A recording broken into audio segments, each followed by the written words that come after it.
बोलो बृहस्पति भगवान की जय। बृहस्पतिवार के व्रत की विधि। बृहस्पतिवार के दिन जो भी स्त्री पुरुष व्रत करे उनको चाहिए कि वह दिन में एक समय ही भोजन करे, क्योंकि बृहस्पति देव भगवान का इस दिन पूजन होता है। भोजन पीले चने की दाल आदि का करें, परंतु नमक नहीं खावें और पीले वस्त्र पहने, पीले ही फलों का प्रयोग करें, पीले चंदन से पूजन करें। पूजन के बाद प्रेम पूर्वक गुरु महाराज की कथा करनी चाहिए। इस व्रत को करने से मन की इच्छाएं पूरी होती हैं और बृहस्पति महाराज प्रसन्न होते हैं। धन, पुत्र, विद्या और मनवांछित फलों की प्राप्ति होती है। परिवार को सुख तथा शांति मिलती है। इसीलिए यह व्रत सर्वश्रेष्ठ है और बहुत ही ज़्यादा फलदायक है। सब स्त्री व पुरुषों के लिए यह व्रत सर्वश्रेष्ठ है। तो आइए शुरू करें बृहस्पतिवार के व्रत की कथा। एक समय की बात है कि भारतवर्ष में एक राजा राज्य करता था। वह बड़ा ही प्रतापी और दानी था। वह नित्य प्रतिदिन मंदिर दर्शन करने जाता था। वह ब्राह्मण और गुरु की सेवा किया करता था। उसके दरवाजे से कोई भी निराश होकर नहीं लौटता तथा वह प्रत्येक गुरुवार को व्रत रखता एवं पूजन करता था। हर एक दिन गरीबों की सहायता करता था, परंतु यह सब बातें उसकी रानी को अच्छी नहीं लगती थी। वह न व्रत करती थी न किसी को भिक्षा ही देती थी तथा राजा से ऐसा करने को मना किया करती थी। एक समय की बात है कि राजा तो शिकार खेलने वन को गए थे। महल में रानी और दासी थी। एक समय गुरु बृहस्पति देव एक साधु का रूप धारण कर राजा के दरवाजे पर भिक्षा मांगने आए तथा भिक्षा मांगी तो रानी कहने लगी, हे साधु महाराज, मैं इस दान और पुण्य से तंग आ गई हूँ। मेरे से तो घर का कार्य समाप्त नहीं होता। इस कार्य के लिए तो मेरे पति देव ही बहुत हैं। अब आप इस प्रकार की कृपा करें कि यह सब धन नष्ट हो जाए तथा मैं आराम से रह सकूं। साधु बोले, हे देवी, तुम तो बड़ी ही विचित्र हो। संतान और धन से कोई दुखी नहीं होता, इसको तो सभी चाहते हैं। पापी भी पुत्र और धन की इच्छा करता है।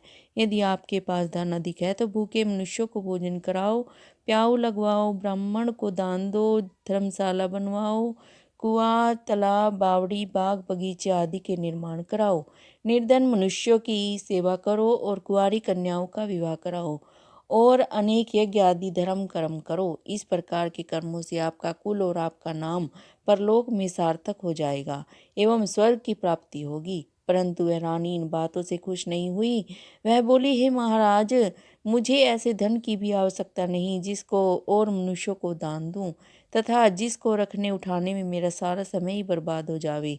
साधु ने कहा, हे देवी, तुम्हारी ऐसी इच्छा है तो ऐसा ही होगा। मैं तुम्हें बताता हूँ, वैसा ही करना। बृहस्पतिवार के दिन घर को गोबर से लीपना, अपने केसों को धोते समय स्नान करना, राजा से कहना वह हजामत करवाए, भोजन में मांस मदिरा खाना, कपड़े धोबी के यहाँ धुलने डालना। इस प्रकार 7 बृहस्पतिवार करने से तुम्हारा सब धन नष्ट हो जाएगा। ऐसा कहकर वह साधु महाराज वहां से अंतर ध्यान हो गए। रानी ने साधु के कहने के अनुसार वैसा ही किया। 3 बृहस्पतिवार ही बीते थे कि उसका समस्त धन नष्ट हो गया और भोजन के लिए दोनों समय तरसने लगे, सांसारिक भोगों से दुखी रहने लगे। तब वह राजा रानी से कहने लगा कि हे रानी, तुम यहाँ पर रहो, मैं दूसरे देश को जाऊं, क्योंकि यहाँ पर मुझे सभी मनुष्य जानते हैं, इसीलिए कोई कार्य भी नहीं कर सकता। देश चोरी परदेश भीख बराबर है। ऐसा कहकर राजा परदेश चला गया। वहां पर जंगल को जाता और लकड़ी काट कर लाता और शहर में बेचता। इस तरह जीवन व्यतीत करने लगा। इधर राजा के घर रानी और दासी दुखी रहने लगी। किसी दिन भोजन मिलता और किसी दिन जल पीकर ही रह जाती। एक समय रानी और दासी को 7 रोज बिना भोजन के व्यतीत हो गए। तो रानी ने अपनी दासी से कहा कि हे दासी, यहाँ पास ही के नगर में मेरी बहन रहती है, वह बड़ी धनवान है। तू उसके पास जा और उससे 5 सेर बेजार मांग ला, जिससे कुछ समय के लिए गुजर हो जाएगी। इस प्रकार रानी की आज्ञा मानकर दासी उसकी बहन के पास गई। रानी की बहन उस समय पूजन कर रही थी, क्योंकि उस रोज बृहस्पतिवार था। जब दासी ने रानी की बहन को देखा और उससे बोली कि हे बहन रानी, मुझे तुम्हारी बहन ने भेजा है, मेरे लिए 6 सेर बेजर दे दो। इस प्रकार दासी ने अनेक बार कहा, परंतु रानी ने कुछ कुछ उत्तर नहीं दिया, क्योंकि वह उस समय बृहस्पतिवार की व्रत की कथा सुन रही थी। इस प्रकार जब बांदी कोई किसी प्रकार का उत्तर नहीं मिला तो वह दुखी हुई। एवं क्रोध भी आया और लौटकर अपने गांव रानी के पास बोली कि हे रानी, तुम्हारी बहन तो छोटे मनुष्यों से बात भी नहीं करती। मैंने उससे कहा तो उसने कोई उत्तर नहीं दिया। मैं वापस चली आई। रानी बोली, हे दासी, इसमें उसका कोई दोष नहीं है। जब बुरे दिन आते हैं तब कोई सहारा नहीं देता। अच्छे बुरे का पता विपत्ति में ही लगता है। अगर ईश्वर की इच्छा होगी वही होगा। यह सब हमारे भाग्य का दोष है। उधर उस रानी ने देखा कि मेरी बहन की दासी आई थी, परंतु मैं उससे नहीं बोली। इससे वह बहुत दुखी हुई। यह सोच कथा को सुन और विष्णु भगवान का पूजन समाप्त कर वह रानी बहन के घर चल दी और जाकर अपनी बहन से कहने लगी कि हे बहन, मैं बृहस्पतिवार का व्रत कर रही थी। तुम्हारी दासी गई, परंतु जब तक कथा होती है तब तक न उठते और न बोलते हैं, इसीलिए मैं न बोली। कहो दासी क्यों गई थी? रानी बोली, बहन, हमारे अनाज नहीं था। वैसे तो तुमसे कोई बात छिपी नहीं है, इस कारण मैंने दासी को तुम्हारे पास 6 सेर बेजर लेने के लिए भेजा था। रानी बोली, बहन देखो, बृहस्पति भगवान मनोकामना पूर्ण करते हैं। देखो, शायद तुम्हारे घर में अनाज रखा हो। इस प्रकार का वचन जब रानी ने सुना तो घर अंदर गई और वहां उसे गड़ा बेजर का भरा मिल गया। तब तो वह कहने लगी, बांदी को बहुत ही खुशी हुई और दासी कहने लगी कि हे रानी देखो, वैसे हमको जब नहीं मिलता तो हम रोज व्रत करते हैं। अगर इनसे व्रत की विधि और कथा पूछ ली जाए तो हम भी क्या करेंगे। तब उस रानी ने अपनी बहन से पूछा कि हे बहन, बृहस्पतिवार के व्रत की कथा कहते हैं तथा वह व्रत कैसे करना चाहिए। रानी को बहन ने कहा, गुरुवार के व्रत में चने की दाल मुनक्का से विष्णु भगवान की केले की जड़ में पूजन करें तथा दीपक जलावें, पीले भोजन करें। इस प्रकार करने से गुरु भगवान प्रसन्न होते हैं, अन्न पुत्र धन देते हैं, मनोकामना पूर्ण करते हैं। इस प्रकार रानी और दासी दोनों ने निश्चय किया कि बृहस्पति भगवान का पूजन जरूर करेंगे। 7 रोज बाद जब बृहस्पतिवार आया तो उन्होंने व्रत गुड़शाल में जाकर चना व गुड़ बीन कर तथा उसकी दाल से केले की जड़ को तथा विष्णु भगवान का पूजन किया। अब भोजन पीला कहाँ से आवे। बेचारी बड़ी दुखी हुई, परंतु उन्होंने संकल्प किया था, इस कारण गुरु भगवान प्रसन्न थे। 2 थालों में सुंदर पीले भोजन लेकर आए और दासी भोजन पाकर बड़ी प्रसन्न हुई। रानी से बोली कि चलो रानी जी, भोजन कर लो। रानी को इस विषय में कुछ पता ही नहीं था, इसीलिए वे दासी से बोली कि तू ही भोजन कर, क्योंकि तू व्यर्थ में ही हमारी हंसी उड़ाती है। दासी बोली, एक महात्मा भोजन दे गया है। रानी कहने लगी कि वह भोजन तेरे लिए ही दे गया है, तू ही भोजन कर। दासी ने कहा कि वह महात्मा दोनों के लिए 2 थालों में भोजन दे गया है, इसीलिए हम और तुम दोनों ही साथ साथ भोजन करेंगी। इस प्रकार रानी और बांदी दोनों ने गुरु भगवान को नमस्कार कर भोजन प्रारंभ किया तथा अब वे प्रत्येक बृहस्पतिवार को व्रत तथा विष्णु भगवान का पूजन करने लगी। बृहस्पति भगवान की कृपा से फिर रानी और दासी के पास धन हो गया। रानी फिर उस प्रकार आलस करने लगी। तब दासी बोली, देखो रानी, तुम पहले इस प्रकार आलस्य किया करती थी।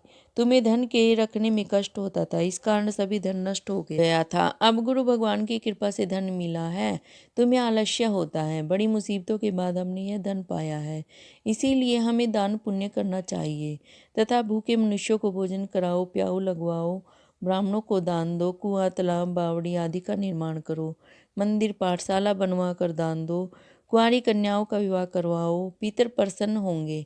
तब रानी ने इसी प्रकार कर्म करने आरंभ किए तो काफी यश फैलने लगा।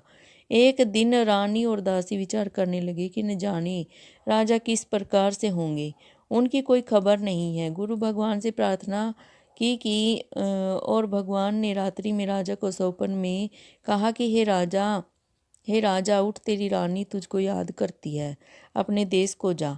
राजा प्रातःकाल उठा और विचार करने लगा कि स्त्री जाति खाने और पहनने की ही होती है, पर भगवान की आज्ञा मानकर वह अपने नगर के लिए चलने को तैयार हुआ। इससे राजा प्रदेश में प्रतिदिन जंगल में से लकड़ी बीन कर लाता था, उन्हें बेचकर अपने दुखी जीवन को बड़ी कठिनता से व्यतीत करता था। उस दिन राजा दुखी हो अपनी पुरानी बातों को याद करने लगा। तब उस जंगल में से देव एक साधु का रूप धारण कर आ गए और राजा के पास आकर बोले कि हे लकड़हारे, तुम इस सुनसान जंगल में किस चिंता में बैठे हो, मुझको बतलाओ। यह सुन राजा के नेत्रों में जल भर आया। साधु को वंदना कर बोला कि हे प्रभु, आप सब कुछ जानते हो। इतना कह साधु को अपनी संपूर्ण कथा सुनाई। महात्मा दयालु होती हैं, उससे बोले कि हे राजा, तुम्हारी स्त्री ने बृहस्पति देव का अपराध किया था, जिस कारण तुम्हारी यह दशा हुई। अब तुम किसी प्रकार की चिंता मत करो, भगवान तुम्हें पहले से अधिक धन देगा। देखो, तुम्हारी स्त्री ने भी गुरुवार का व्रत प्रारंभ कर दिया है, और तुम मेरा कहा मानकर बृहस्पतिवार का व्रत करके चने की दाल गुड़ जल के लोटे में डालकर केले का पूजन करो। फिर कथा कहो और सुनो, भगवान तेरी सब कामनाओं को पूर्ण करेगा। साधु को प्रसन्न देखकर बोला, हे प्रभु, मुझे लकड़ी बेचकर इतना पैसा नहीं मिलता जिससे भोजन करने के उपरांत कुछ बचा सकूं। मैंने रात्रि में अपनी रानी को व्याकुल देखा है, मेरे पास कुछ भी नहीं है जिससे उसकी खबर तो मंगा सकूं। फिर मैं कौन सी कहानी कहूँ, यह मुझको कुछ भी मालूम नहीं है। साधु ने कहा, हे राजा, तुम किसी बात की चिंता मत करो। बृहस्पतिवार के दिन तुम रोजाना की तरह लकड़ियाँ लेकर शहर को जाओ। तुम्हें रोज से दुगना धन प्राप्त होगा, जिससे तुम भली भांति भोजन कर लोगे तथा बृहस्पति देव की पूजा का सामान भी आ जाएगा। और बृहस्पतिवार की कहानी निम्न प्रकार से है। प्राचीन काल में एक ब्राह्मण था, वह बहुत निर्धन था, उसके कोई भी संतान नहीं थी। उसकी स्त्री बहुत मलिनता के साथ रहती थी, वह स्नान न करती, किसी देवता का पूजन न करती, प्रातः काल उठते ही सर्वप्रथम भोजन करती, बाद में कोई अन्य कार्य करती थी। इससे ब्राह्मण देवता बड़े दुखी थे, बेचारे बहुत कुछ कहते थे किंतु उसका कोई परिणाम न निकला। भगवान की कृपा से ब्राह्मण की स्त्री की कन्या धीरे धीरे बड़ी होने लगी। वह बालिका प्रातःकाल स्नान करके विष्णु भगवान का जाप करने लगी, बृहस्पतिवार को व्रत करने लगी, अपने पाठ का समाप्त करके स्कूल जाती तो अपनी मुट्ठी में जौ भर के ले जाती और पाठशाला के मार्ग में डालती जाती। तब ये जौ स्वर्ण के हो जाते, लौटते समय उनको बीन कर घर को ले आती थी। एक दिन वह बालिका सूप में उन सोने के जौ को फटक कर साफ कर रही थी, तो उसके पिता ने देख लिया और कहा कि हे बेटी, सोने के जौ फटकने के लिए तो सोने का सूप होना चाहिए। दूसरे दिन गुरुवार था। इस कन्या ने व्रत रखा और बृहस्पति देव से प्रार्थना करके कहा कि हे प्रभु, अगर मैं आपकी पूजा सच्चे मन से करती हूँ तो मेरे लिए सोने का सूप दे दो। बृहस्पति देव ने उसकी प्रार्थना स्वीकार कर ली। रोजाने की तरह वह कन्या जौ फैलाती हुई जाने लगी। जब लौट कर जौ बीन रही थी तो बृहस्पति देव की कृपा से सोने का सूप मिला। उसे वह घर ले आई और जौ साफ करने लगी, परंतु उसकी माँ का वही ढंग रहा। एक दिन की बात है कि वह कन्या सोने के सूप में जौ साफ कर रही थी। उस समय उस शहर का राजपुत्र वहां से होकर निकला। इस कन्या के रूप और कार्य को देखकर मोहित हो गया। अपने घर आकर भोजन तथा जल त्याग कर उदास और लेट गया। राजा को जब इस बात का पता लगा तो अपने मंत्रियों के साथ उसके पास गए और बोले, बेटा, तुम्हें किस बात का कष्ट है? किसी ने अपमान किया है अथवा कोई और कारण है तो कहो, मैं वही कार्य करूँगा जिससे तुम प्रसन्न हो। अपने पिता की राजकुमार ने बातें सुनी तो वह बोला कि मुझे आपकी कृपा से किसी बात का दुख नहीं है, किसी ने मेरा अपमान नहीं किया है, परंतु मैं उस लड़की के साथ विवाह करना चाहता हूँ जो सोने के सूप में जौ साफ कर रही थी। यह सुन राजा आश्चर्य में पड़ा और बोला कि हे बेटा, इस तरह की कन्या का पता लगाओ, मैं उसके साथ तेरा विवाह अवश्य ही करवा दूंगा। राजकुमार ने लड़की के घर का पता बतलाया। तब मंत्री उस लड़की के घर गए और ब्राह्मण देवता को सभी हाल बतलाया। ब्राह्मण देवता राजकुमार के साथ अपनी कन्या का विवाह करने के लिए तैयार हो गए तथा विधि के अनुसार ब्राह्मण की कन्या का विवाह राजकुमार के साथ हो गया। कन्या के घर से गरीबी का निवास हो गया। अब भोजन के लिए भी अन्न बड़ी मुश्किल से मिलता था। एक दिन दुखी होकर ब्राह्मण देवता अपनी पुत्री के पास गए। बेटी ने पिता की दुखी अवस्था को देखा तथा अपनी माँ का हाल पूछा। तत्पश्चात ब्राह्मण का कुछ समय सुखपूर्वक व्यतीत हुआ। कुछ दिन बाद फिर वही हाल हो गया। ब्राह्मण फिर अपनी कन्या के यहाँ गया और सभी हाल कहा तो लड़की बोली कि हे पिताजी, आप माताजी को यहाँ लिवा लाओ, मैं उसे विधि बता दूंगी जिससे गरीबी दूर हो जाए। वह ब्राह्मण देवता अपनी स्त्री को लेकर पहुंचे तो पुत्री अपनी माँ को समझाने लगी कि हे माँ, तुम प्रातःकाल उठकर प्रथम स्नान आदि करके विष्णु भगवान का पूजन करो तो सब दरिद्रता दूर हो जाएगी।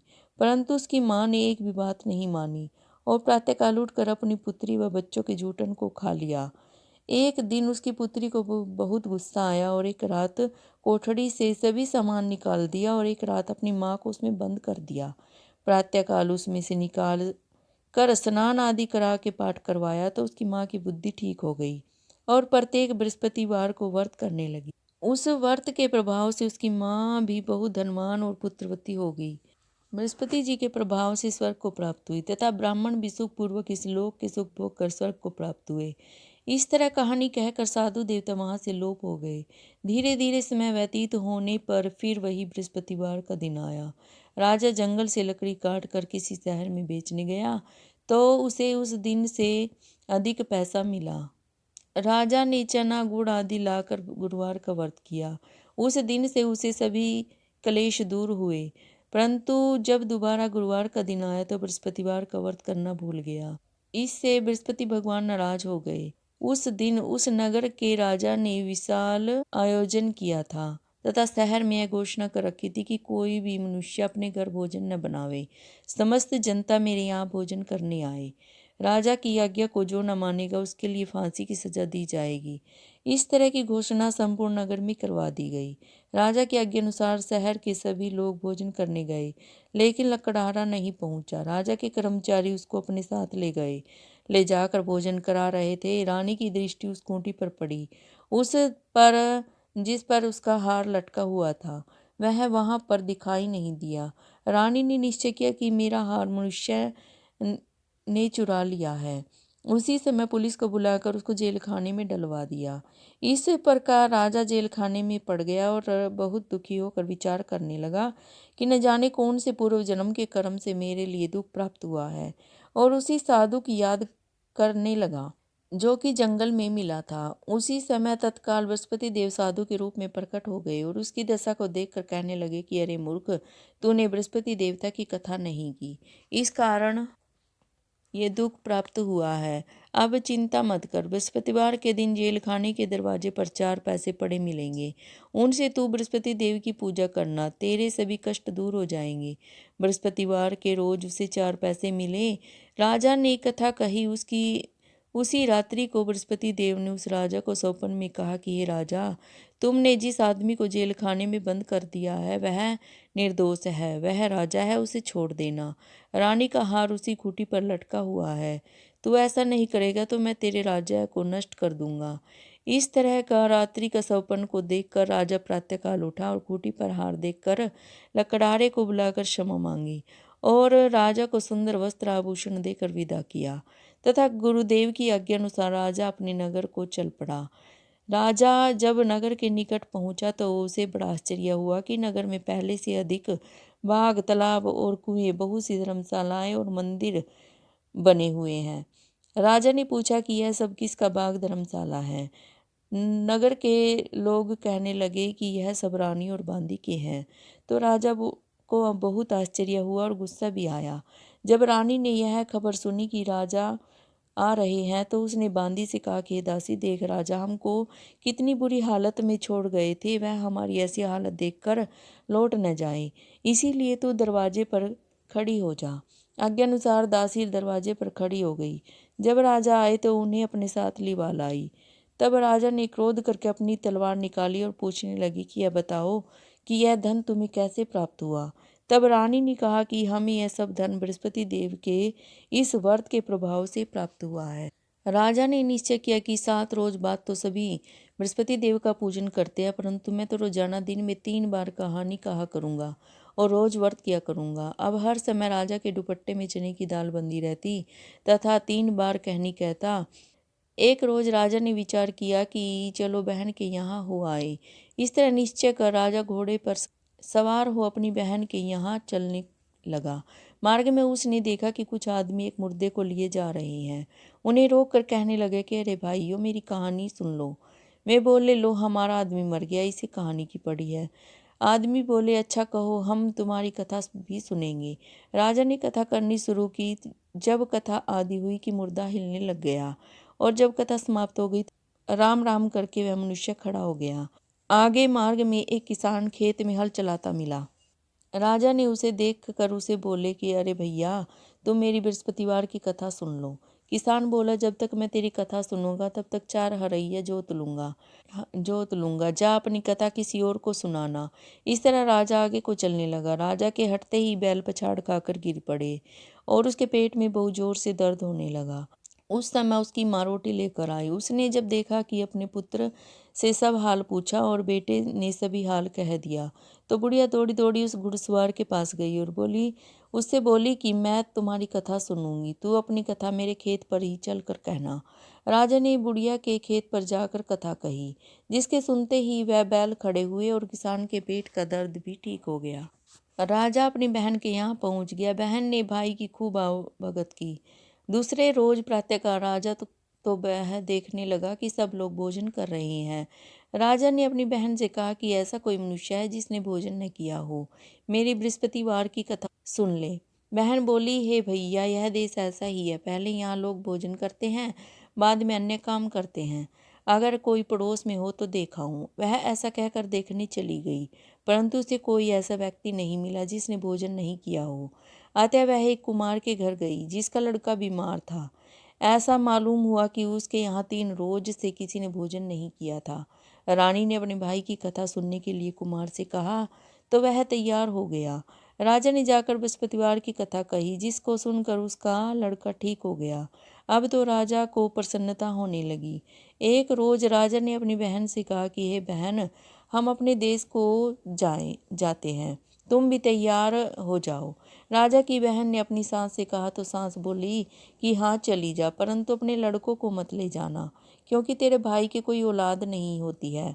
बहन ने अपने भैया से कहा कि हे भैया, मैं तो चलूंगी, परंतु कोई बालक नहीं जाएगा। राजा बोला, जब कोई बालक ही नहीं चलेगा तो तुम ही क्या करोगी। बड़े दुखी मन से राजा अपने नगर को लौट आया। राजा ने अपने नगर को लौट गया। राजा ने अपनी रानी से कहा कि हम निर्वंशी राजा हैं, हमारा मुंह देखने का भी धर्म नहीं है और कुछ भोजन आदि नहीं किया। रानी बोली, हे प्रभु, बृहस्पति देव ने हमें सब कुछ दिया है, हमें संतान अवश्य देंगे। उसी रात को बृहस्पति देव ने राजा से सपन में कहा, हे राजा, उठ, सभी सोच को त्याग दे, तेरी रानी गर्भ से है। राजा को यह बात सुनकर बड़ी खुशी हुई। 9वें महीने में उसके गर्भ से एक सुंदर पुत्र पैदा हुआ। तब राजा बोला, हे रानी, स्त्री बिना भोजन के रह सकती है, बिना कहे नहीं रह सकती। जब मेरी बहन आवे तो तुम उससे कुछ मत कहना। रानी ने सुनकर हाँ कर दिया।